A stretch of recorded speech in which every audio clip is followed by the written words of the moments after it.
तो आइए हम बात करते हैं हुंड के नियम की। तो यदि हम बात करें हुंड के नियम की, तो हुंड के नियम के अनुसार समान ऊर्जा वाले कक्षकों में इलेक्ट्रॉन का वितरण इस प्रकार किया जाता है कि पहले रिक्त कक्षकों में इलेक्ट्रॉन को भर लिया जाता है तथा उसके पश्चात आंशिक रूप से भरे हुए कक्षकों में इलेक्ट्रॉन का जोड़ा बनाया जाता है। तो जैसा कि हम सभी जानते हैं, एस उपकोष में एक ऑर्बिटल होता है और उसमें 2 इलेक्ट्रॉन होते हैं। पी में 3 ऑर्बिटल होता है और उसमें 6 इलेक्ट्रॉन होते हैं।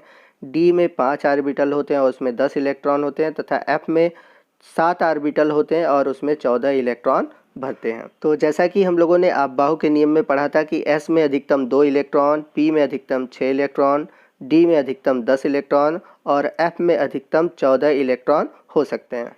यदि हम बात करें हुंड के नियम की, तो हुंड के नियम को मैं एक बार और रिपीट कर दे रहा हूँ, फिर मैं आपको समझाता हूँ कि कैसे हम हुंड के नियम को फॉलो करते हैं।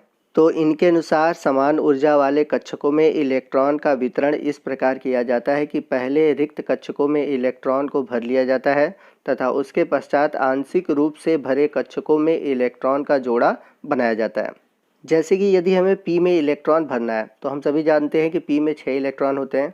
तो जब भी हम पहला इलेक्ट्रॉन भरते हैं तो इस प्रकार भरेंगे, फिर दूसरा भरेंगे तो इस प्रकार भरेंगे, तीसरा भरेंगे तो इस प्रकार भरेंगे।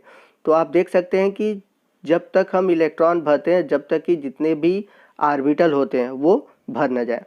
अब जब हमें चौथा इलेक्ट्रॉन भरना होगा, तो चौथे इलेक्ट्रॉन को भरने के लिए ये नहीं कि हम किसी भी ऑर्बिटल में प्रवेश कर देंगे, हम किस वाले ऑर्बिटल में ले जाएंगे जिसमें कि फर्स्ट इलेक्ट्रॉन है। उसी तरह पांचवा इलेक्ट्रॉन किस में ले जाएंगे, जिसमें कि दूसरा इलेक्ट्रॉन है। वहीं हम छठा इलेक्ट्रॉन किस में ले जाएंगे, जिसमें तीसरा इलेक्ट्रॉन है। मतलब कि हम इलेक्ट्रॉनों को पहले अयुग्मित तरीके से भरेंगे। मतलब किसी ऑर्बिटल में यदि एक इलेक्ट्रॉन होता है तो उसको हम बोलते हैं अयुग्मित इलेक्ट्रॉन, और जोड़ों में होता है तो उसे हम बोलते हैं युग्मित इलेक्ट्रॉन।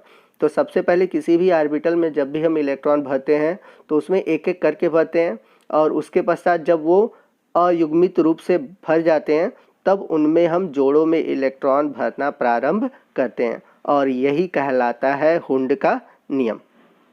इसी प्रकार हम डी ऑर्बिटल में भी इलेक्ट्रॉन भरेंगे। तो हम सभी जानते हैं कि जो डी ऑर्बिटल होते हैं उसमें 5 ऑर्बिटल होते हैं और प्रत्येक ऑर्बिटल में अधिकतम 2 इलेक्ट्रॉन भरते हैं। तो इस प्रकार देखा जाए डी ऑर्बिटल में टोटल 10 इलेक्ट्रॉन भरते हैं। तो इलेक्ट्रॉनों के भरने का क्रम आप देख सकते हैं, पहला इलेक्ट्रॉन भरेगा, दूसरा, तीसरा, चौथा, पाँचवा, छठा इलेक्ट्रॉन जब भरने की बात आएगी तो वो पहले ऑर्बिटल में चला जाएगा। उसी तरह सातवां, फिर आठवां, फिर नौवां, फिर 10वां, इस तरह 10 इलेक्ट्रॉन भरते हैं। यही प्रक्रिया एफ में भी होती है। तो हुंड का कहना यही था कि जब भी कोई इलेक्ट्रॉन भरता है तो पहले अयुग्मित होते हैं, बाद में वो जोड़ों में इलेक्ट्रॉन भरते हैं। आई होप कि आपको हुंड का नियम समझ में आ गया होगा। तो आपको कैसा लगा ये वीडियो, आप हमें ज़रूर बताइएगा। वीडियो को लाइक कीजिएगा, कोई भी डाउट हो कमेंट करके पूछ सकते हैं। तो आज के लिए बस इतना ही। जय हिंद, जय भारत।